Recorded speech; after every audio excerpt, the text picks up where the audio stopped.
Abraham, also known as Avraham in Hebrew, was the first of the Jewish patriarchs.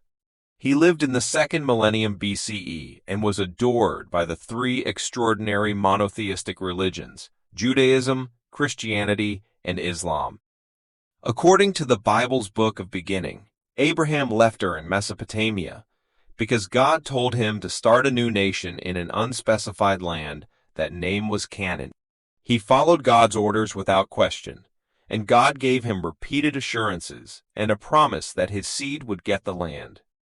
The Jewish public breeding from Abraham's child, Isaac, who was brought into the world by his wife Sarah, is regarded as the guaranteed posterity in Judaism. Similarly, in Christianity, Jesus is traced back to Isaac as his father, and Abraham's close sacrifice for Isaac is interpreted as a nod to Jesus' sacrifice on the cross. Ishmael, Abraham's firstborn child who was born of Hagar, is regarded as the fulfillment of God's promise in Islam, and the Prophet Muhammad is a relative of him. In this video, we will shed light on Abraham's life in detail, what the Quran says about him, and what is written in the Bible. The critical problem of a biography of Abraham. Abraham's biography cannot exist in the traditional sense.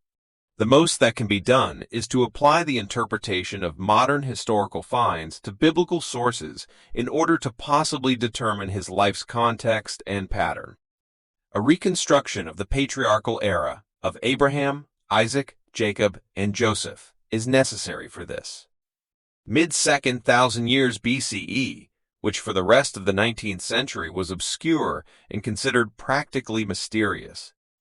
Based on a presumption of the dates of hypothetical biblical sources, it was believed that the Bible's patriarchal narratives were merely a projection of circumstances and concerns from a much later time, 9th to 5th century BCE, and had no historical value.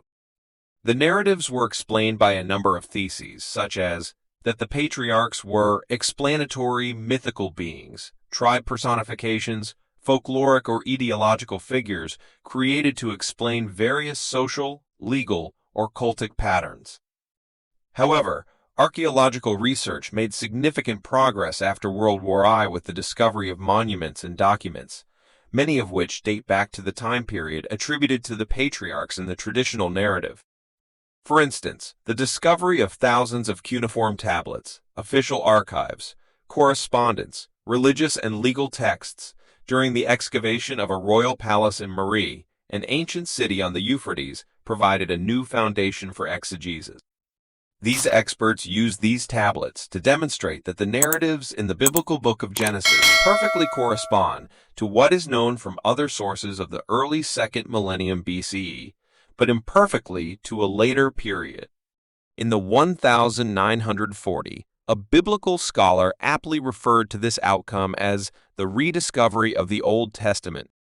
As a result, the figure of Father Abraham can be reconstructed from two primary sources: the book of Genesis, from Abraham's father, Terah's genealogy in chapter 11, to his departure from Ur to Haran in chapter 25, as well as recent archaeological discoveries and interpretations of the region and time period in which the biblical narrative takes place.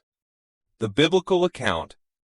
As per the scriptural record, Abram, the father or God, is exalted, who is subsequently named Abraham, the dad of numerous countries, a local of Ur in Mesopotamia, is called by God, Yahweh, to pass on his own nation and individuals an excursion to an undesignated land, where he will end up being the pioneer behind another country. He submits to the call unquestioningly and, at 75 years old, continues with his fruitless spouse, Sarai, later named Sarah, his nephew Parcel, and different allies to the place that is known for Canaan among Syria and Egypt. There, the childless septuagenarian gets rehashed guarantees and a pledge from God that his seed will acquire the land and become a various country. At last, he not just has a child, Ishmael, by his significant other's wife Hagar, however has, at 100 years old, by Sarah, a genuine child, Isaac, who is to be the main successor to the commitment. However, Abraham is prepared to comply with God's order to sacrifice Isaac, a trial of his confidence, which he isn't expected to perfect in the end since God substitutes a ram. At Sarah's passing, he buys the cavern of Machpelah close to Hebron, along with the connecting ground, as a family covering place. It is the main clear responsibility for peace of the guaranteed land by Abraham and his family.